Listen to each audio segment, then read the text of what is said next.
the main things that people here are going to be using as they start writing code are the concepts of stepping into, stepping over, setting breakpoints, inspecting variables in the pop-up windows, the locals, and the autos.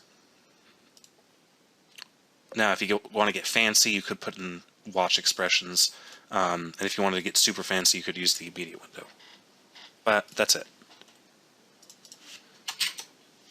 By the way, I just stopped debugging. There's two ways to stop debugging. I can either hit this red square up here, or you can hit Shift F5. Either way.